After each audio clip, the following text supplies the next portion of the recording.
Mr. Deputy Chairman, I have to thank honorable members for the kind words that they have said about the government in the course of the discussion this afternoon. This is an occasion of more than ordinary significance. The political history of India had many vicissitudes, and this particular day will be remembered as placing another milestone in our progress towards an ideal state.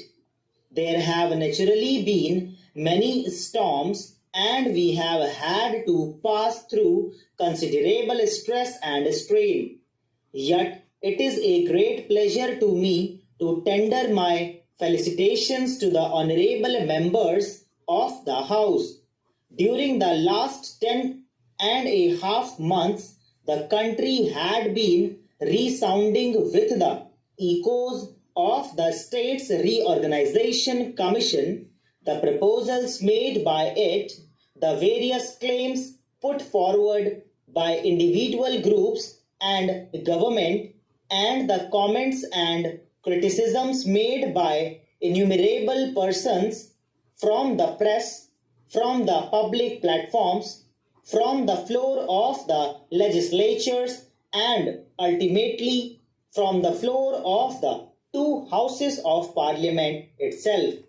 It is a matter of gratification, I would submit, almost one of unique character, that in spite of all the vicissitudes through which this bill had to pass, ultimately the form which it has assumed, and which represents the fruits of the collective wisdom of the two houses of parliament, has the support, almost the unanimous support, of both the houses.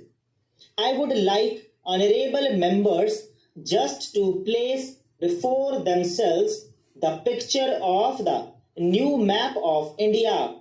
So far, we had a large number of states. Perhaps there were 20 states besides some other territories, but now we will have only 14 states and 4 territories besides the Andamans, the Nicobars, and the Lakshadweeps.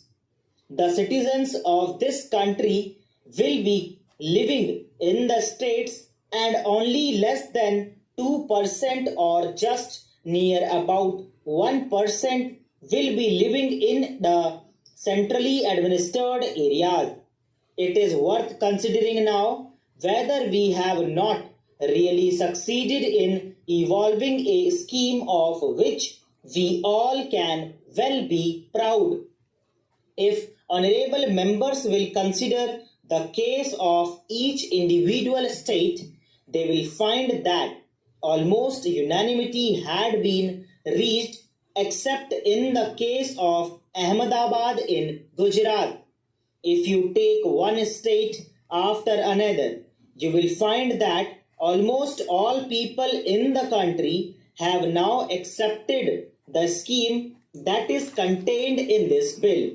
If you take the various states, you will see that Tamil Nadu, Andhra, Kerala, Punjab, Rajasthan, and other states have virtually accepted the scheme contained in this bill.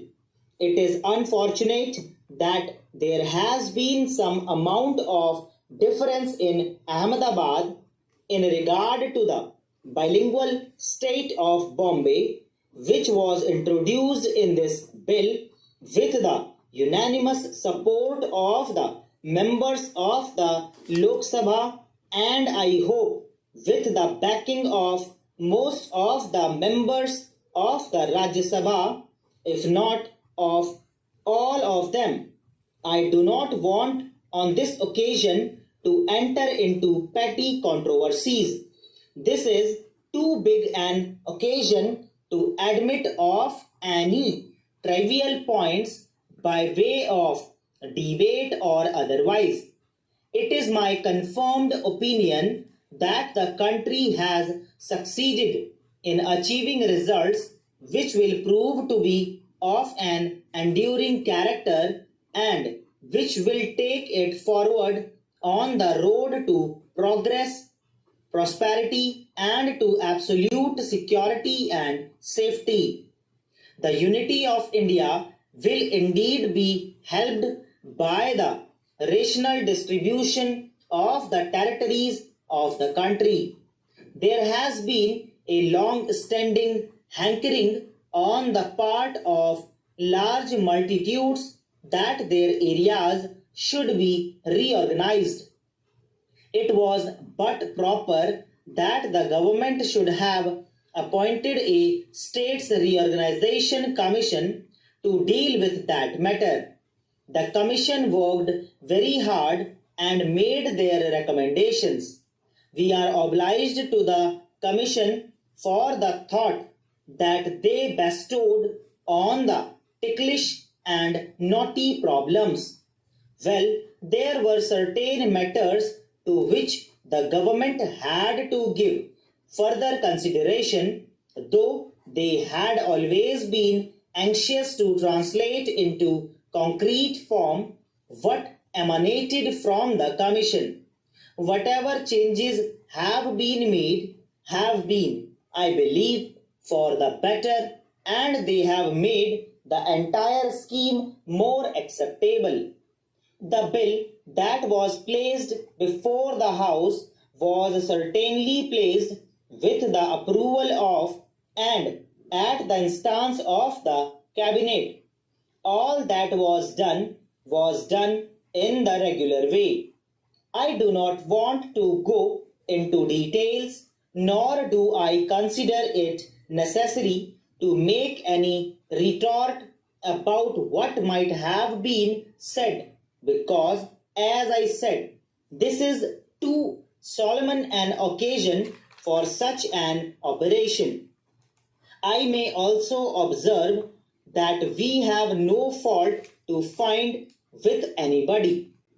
Everyone, whether individuals or those who had an opportunity of working together, tried his utmost, tried to the maximum extent he could to achieve what he thought to be in the best interests of the country.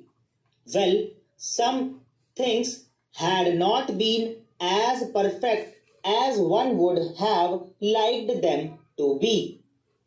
We tried to improve them to the extent we could, and we respected public opinion and we were guided by it.